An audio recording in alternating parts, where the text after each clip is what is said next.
আসসালামু আলাইকুম। আমি বেনজির পাপিয়া, অ্যাসিস্ট্যান্ট টিচার, শহীদ কর্নেল কাজী এমদাদুল হক পাবলিক স্কুল, বিজিবি, রাজশাহী।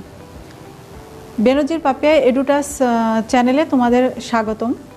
আমরা শিক্ষার্থী বন্ধুরা অষ্টম শ্রেণীর ষষ্ঠ অধ্যায় পরমাণুর গঠন আজকে একদম আমরা শেষ দ্বার প্রান্তে চলে এসেছি। আলোচনার শেষ টপিক, আমাদের আজকের শেষ টপিকের নাম হচ্ছে ইলেকট্রন বিন্যাস ও মৌলের ধর্ম, এবং এই পাঠটা হচ্ছে 12 থেকে 13। আমাদের পাঠ কত হচ্ছে 12 থেকে 13, এবং আমাদের ইলেকট্রন বিন্যাস ও মৌলের ধর্ম।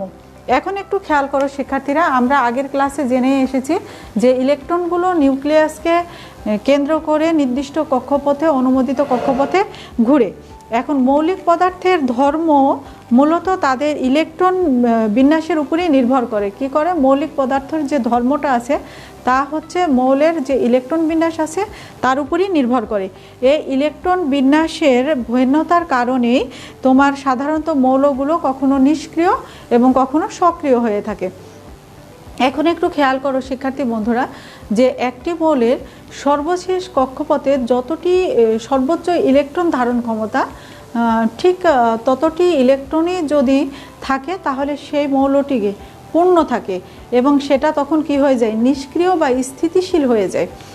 এখানে তোমাদের একটা কথা না বললেই নয়, যেটা যদিও তোমাদের পাঠ্য বইয়ে নাই, কিন্তু আমার মনে হয় এই বিষয়টা রিলেট করলে তোমাদের জন্য একটু ভালো হবে। তাই আমি বলছি যে তোমরা যখন নবম শ্রেণীতে যাবে তখন চতুর্থ অধ্যায় পর্যায় সারণী চ্যাপ্টারটা পড়বা।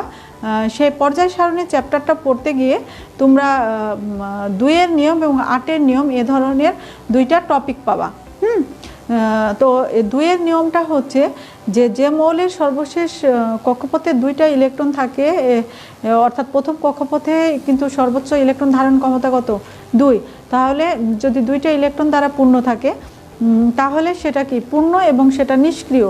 তো এই নিষ্ক্রিয় যার 2টা সর্বোচ্চ কক্ষপথে ইলেকট্রন থাকে সেটা হচ্ছে হিলিয়াম।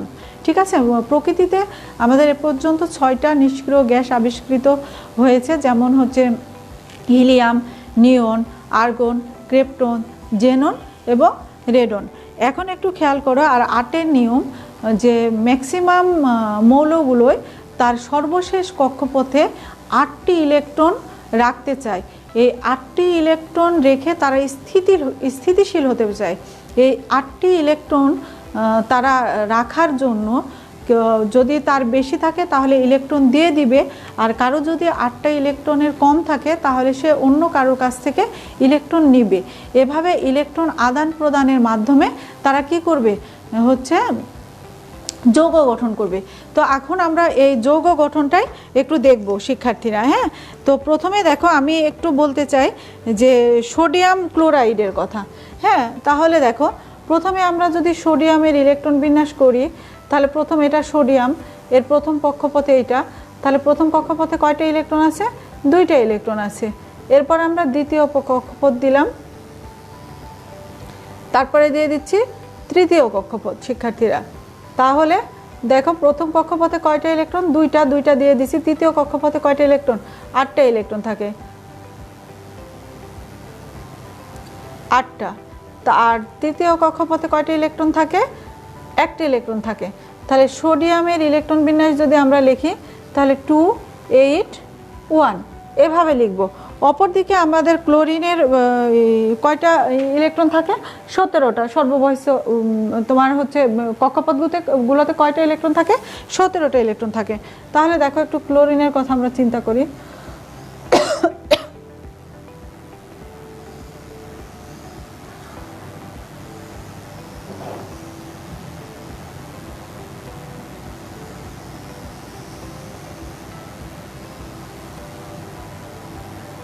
তাহলে দেখো প্রথম কক্ষপথে কয়টা ইলেকট্রন থাকে? 2টা ইলেকট্রন থাকে। দ্বিতীয় কক্ষপথে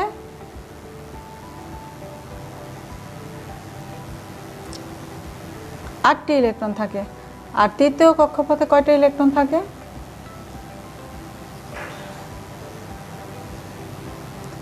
8টি ইলেকট্রন থাকে। তাহলে আমরা যদি ক্লোরিনের ইলেকট্রন বিন্যাসের কথা বলি তাহলে ক্লোরিনের ইলেকট্রন বিন্যাস কত হবে? 2, 8, 7 এখন একটু খেয়াল করো শিক্ষার্থীরা, আমরা আগে 2 নিয়ম এবং 8 নিয়মের কথা বললাম যে এরা স্থিতিশীল হতে চাবে, অর্থাৎ পরমাণুগুলোর তোমার এই যে সর্বশেষ কক্ষপথে, অর্থাৎ সোডিয়ামের সর্বশেষ কক্ষপথে কয়টা ইলেকট্রন আছে দেখো, একটা ইলেকট্রন আছে। অপরদিকে ক্লোরিনের সর্বশেষ কক্ষপথে কয়টা ইলেকট্রন আছে দেখো, ক্লোরিনের সর্বশেষ কক্ষপথে আছে তোমার 7টা ইলেকট্রন। হ্যাঁ, এখন একটা জিনিস খেয়াল করো যে এই অবস্থায় এই সোডিয়াম এবং ক্লোরিন দুইটাই তোমার হচ্ছে অস্থির অবস্থায় আছে বা অস্থিতিশীল অবস্থায় আছে। এখন এরা স্থিতিশীল হতে চায়, এরা স্থির হতে চায়। তো এই জন্য এরা কি করবে, এই দেখো ক্লোরিনের সর্বশেষ শক্তি স্তরে একটা ইলেকট্রন আছে, এদিকে ক্লোরিনের সর্বশেষ শক্তি স্তরে কয়টা ইলেকট্রন আছে, 7টা ইলেকট্রন আছে। তো 7টা ইলেকট্রন যখন আছে তাহলে এই সোডিয়াম কি করবে, ক্লোরিনকে একটা ইলেকট্রন দিয়ে দিবে। তাহলে এই সোডিয়াম কি করলো, এখান থেকে একটা ইলেকট্রন এই ক্লোরিনকে দিয়ে দিল। তাহলে দেখো ক্লোরিনের সর্বশেষ কক্ষপথে কয়টা ইলেকট্রন হলো, 2, 4, 6, 8। তাহলে সোডিয়াম ইলেকট্রন দিয়ে দিল, দিয়ে হচ্ছে কি হলো, যখন সোডিয়াম এই যে একটা ইলেকট্রন ক্লোরিনকে দিয়ে দিবে তখন কি হবে, তাহলে এর এই কক্ষপথটা কি আর থাকবে, তখন কিন্তু এই কক্ষপথটা কি হয়ে যাবে, উঠে যাবে। এই কক্ষপথটা কি হয়ে যাবে, উঠে যাবে। আর ক্লোরিনের কি হবে, ক্লোরিন যেহেতু নিলে এখানে 2, 4, 6, 8টা ইলেকট্রন হলো, তাহলে এই কক্ষপথটা কিন্তু থাকবে। এখন একটু খেয়াল করো যে এই বিষয়টা এরকম যে পাশাপাশি দুইটা বাড়ি আছে, একজন বাড়ির মানে এক বাড়ির লোকরা খুবই মানে ধনী, আর এক বাড়ির লোক হচ্ছে কি একটু গরিব। এখন দেখো খেয়াল করো যে যে ধনী লোক তার যা আছে মানে প্রয়োজনে যতটুকু দরকার তার থেকে বেশি আছে, তখন সে ভাবলো যে আমার কিছু জিনিস আমি কাউকে দান করে দিলে আমার সওয়াব হবে, আমি পরকালে এর জন্য বেনিফিটেড হব। তো তখন কি করবে, সে কিছু অর্থ সম্পদ ওই গরিব পাশের বাড়ির লোকটাকে দিয়ে দিল। আর পাশের বাড়ির লোকটাও ভাবলো যে হ্যাঁ আমার তো একটু সমস্যা আছে, ও যদি দেয় তাহলে আমিও স্বাচ্ছন্দ্যে বসবাস করতে পারবো, আমার যে দৈন্যতা আছে সে দৈন্যতা কাটিয়ে উঠতে পারবো, তখন সে ওইটা গ্রহণ করবে। কিন্তু এখানে একটা ব্যাপার আছে শিক্ষার্থী, মনে রাখবা যে এই যে সোডিয়াম যে তোমার একটা ইলেকট্রন দিয়ে দিল, তাহলে সোডিয়াম কি হবে, সোডিয়াম যখন একটা ইলেকট্রন কি করছে, সোডিয়াম একটা ইলেকট্রন মাইনাস করে দিচ্ছে। তাহলে যেহেতু সোডিয়াম একটা ইলেকট্রন, দেখো এখান থেকে একটু খেয়াল করবে শিক্ষার্থীরা, এই জিনিসটা তোমরা খুবই ভুল করো। তাহলে সোডিয়াম কি করলো, একটা ইলেকট্রন দান করে দিল, দান করে দিয়ে এটা হচ্ছে ধনাত্মক আয়নে পরিণত হলো বা ক্যাটায়নে পরিণত হলো। অপরদিকে ক্লোরিন কি করলো, ক্লোরিন একটা ইলেকট্রন কি করলো, গ্রহণ করলো। তাহলে ক্লোরিন কি হয়ে গেল, মাইনাস আয়নে পরিণত হয়ে গেল।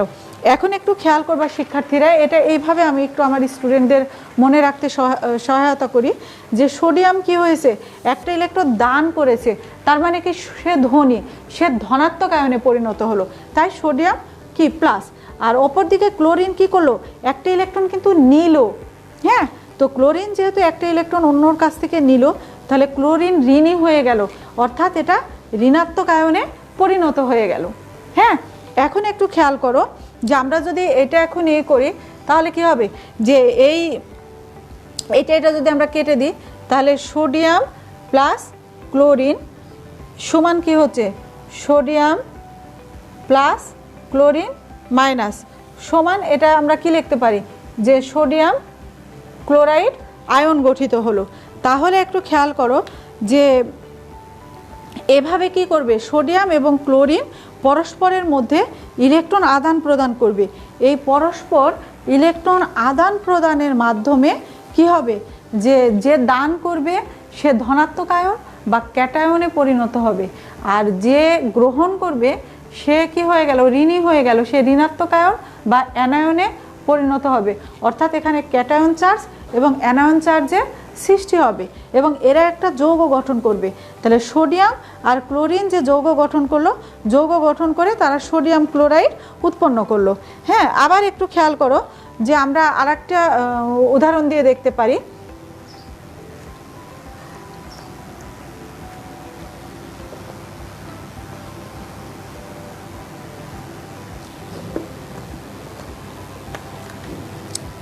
দেখো পটাশিয়ামের কথা ধরি, পটাশিয়াম প্রথম কক্ষপথ, দ্বিতীয় কক্ষপথ,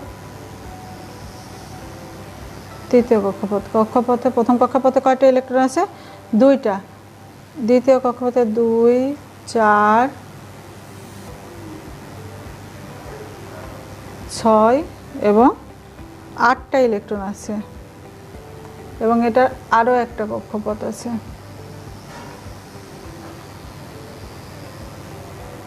এবং এটাতেও কয়টা? 2, 4, 6, 7, 8টা ইলেকট্রন। এবং তৃতীয় কক্ষপথে কয়টা ইলেকট্রন আছে? একটা ইলেকট্রন আছে। অপরদিকে আমরা যদি ক্লোরিনের কথা চিন্তা করি,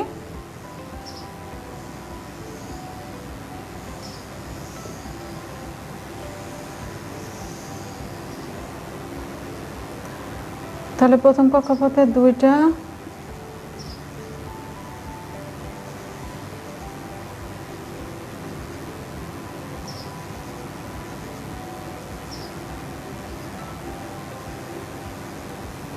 সাত। এখন একটু খেয়াল করো যে আমরা পটাশিয়াম কত? 19, তাহলে এটার ইলেকট্রন বিন্যাস হবে 2, 8, 8, 1। অপরদিকে ক্লোরিন, এটা ক্লোরিনের কত? 17, তাহলে কত হবে? 2, 8, 7। এখন একটু খেয়াল করো যে যদি আমরা এই ইলেকট্রন বিন্যাস, এই যে উপরের মৌল দুটোর যদি আমরা ইলেকট্রন বিন্যাস দেখি, তাহলে কি হবে? পটাশিয়ামের সর্ববহিস্থ কক্ষপথে কয়টা ইলেকট্রন আছে? একটা ইলেকট্রন আছে। সুতরাং পটাশিয়াম কি করবে? একটা ইলেকট্রন দান করে সে স্থিতিশীল অবস্থায় থাকতে চাইবে, তাই পটাশিয়াম কি করবে? একটি ইলেকট্রন দান করে দিবে। এই একটা ইলেকট্রন যেহেতু দান করবে, সেহেতু পটাশিয়ামটা কি হবে? ধনাত্মক আয়নে পরিণত হবে। অপরদিকে দেখো যে ক্লোরিনের সর্ববহিস্থ শক্তি স্তরে কয়টা ইলেকট্রন আছে? 2, 4, 6, 7, 7টা ইলেকট্রন আছে। সুতরাং ক্লোরিন কি করবে? স্থিতিশীলতা অর্জন করার জন্য এই পটাশিয়ামের থেকে একটা ইলেকট্রন গ্রহণ করে সে কি হবে? স্থিতিশীলতা অর্জন করবে। তাহলে দেখো এইটা এখানে চলে আসলো, তাহলে 8টা হয়ে গেল। যখনই এর 8টা হয়ে যাবে তখনই কি হবে? এই যে কক্ষপথটা আছে তোমার ক্লোরিনের, এই কক্ষপথটা কি হয়ে যাবে? বিলুপ্ত হয়ে যাবে। হয়ে দেখো এটারও সর্বশেষ কক্ষপথে 2, 4, 6, 8, 8টা থাকলো। ক্লোরিন একটা ইলেকট্রন গ্রহণ করলো, করে 2, 4, 6, 8টা ইলেকট্রন হয়ে গেল। এখন একটু খেয়াল করো, তাহলে তোমার পটাশিয়াম কি করলো? পটাশিয়াম একটা ইলেকট্রন দান করলো, তাহলে এটা পটাশিয়াম প্লাস আয়নে পরিণত হলো। অপর দিকে ক্লোরিন কি করলো? একটা ইলেকট্রন নিল, তাহলে এটা ক্লোরিন কি হলো? মাইনাস হলো। তাহলে এটা যদি আমরা যোগ করি, তাহলে পটাশিয়াম প্লাস ক্লোরিন যুক্ত হয়ে পটাশিয়াম প্লাস ক্লোরিন মাইনাস সমান আমরা কি লিখতে পারি? KCl, অর্থাৎ পটাশিয়াম ক্লোরাইড যৌগ গঠিত হয়। দেখো শিক্ষার্থীরা, এভাবে তোমার ইলেকট্রন বিন্যাস আদান প্রদানের মাধ্যমে এরা স্থিতিশীলতা অর্জন করবে। এটাই হচ্ছে ইলেকট্রন বিন্যাস এবং মৌলের ধর্ম। প্রত্যেকটা মৌলই চায় সেই স্থিতিশীলতা অর্জন করতে। হ্যাঁ, এই স্থিতিশীলতা অর্জন, এই মৌলের এরা কি চায়? যে স্থিতিশীলতা অর্জন করতে চায়। এভাবে এরা ইলেকট্রন আদান প্রদানের মাধ্যমে কি হয়ে যাবে? স্থিতিশীল হয়ে যাবে। শিক্ষার্থী বন্ধুরা, আমি প্রত্যেকটা টপিক তোমাদের একটু ভেঙে ভেঙে বলারই চেষ্টা করেছি। তারপরেও যদি তোমাদের কোথাও কোনো সমস্যা থেকে থাকে আমাকে কমেন্ট করে জানাবে। অবশ্যই আমি সেগুলো আবার নেক্সট ভিডিওতে আরও ভালো করে বা তোমাদের এক্সপেকটেশন অনুযায়ী আমি বেটারটা দেওয়ার চেষ্টা করব। কেমন? তো তোমরা সবাই ভালো থেকো, সুস্থ থেকো। আজকে এ পর্যন্তই রাখছি। আল্লাহ হাফেজ।